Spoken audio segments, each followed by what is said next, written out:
Hello brass lens fans, Eddie Gunks is here to talk about some more brass lenses. I was digging through my pile when I found a very interesting lens that I thought you would like to see. This lens is a T. Slater lens. He was a London lens manufacturer from the 1840s, 1850s. See if we can see the name there. This lens was manufactured in the late 40s, I believe. Could be the early 1850s.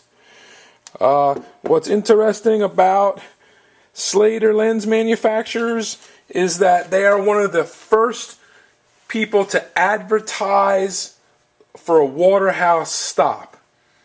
John Waterhouse invented the Waterhouse stops.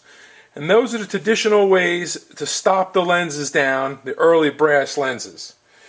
John Waterhouse made his patent in 1858.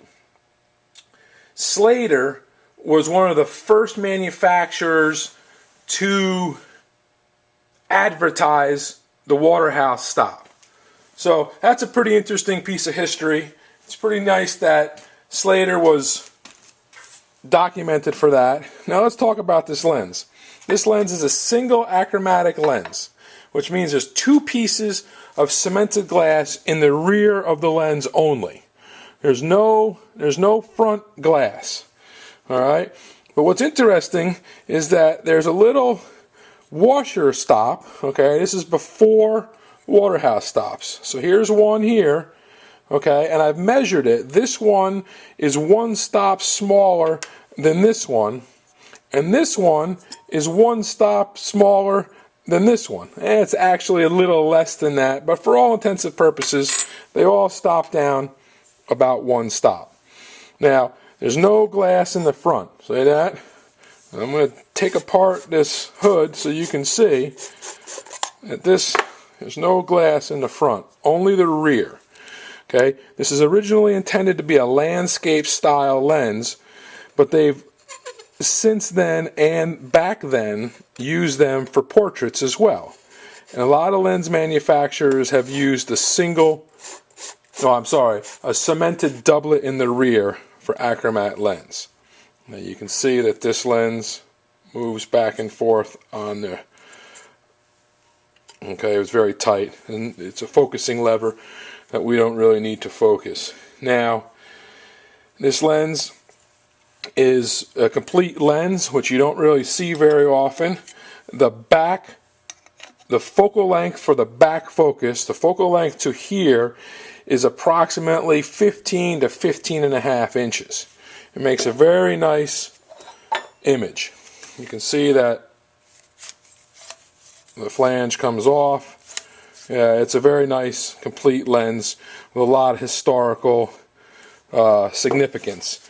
Now, while we're learning things here at Eddie Gunks' collection of lenses, I want to tell you that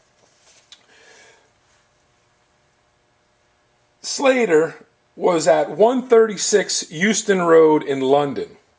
Okay, and then it was later 4 Summers Place West on New Road in London.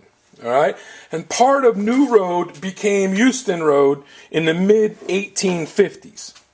Summers Place was on the north side, east and west of where Carlton Street joined. So there's a little bit of history on where it was located in London and how they've changed their names. Now, there's no indication on this lens of what his address was, but the lens is pre-Waterhouse stops, which was 1858, and it was a landscape style lens. This can be used for portraits, as I've noted before. I found information that suggests that this lens was manufactured between 1845 and 1855. So, I hope you found that interesting. I enjoy describing these lenses, I enjoy using these lenses, and I really enjoy making the videos. So please stop back by. I'll try to have some more fun and interesting things. Until then, thanks for coming. This is Eddie Gunks, and we'll talk to you all soon. Bye-bye.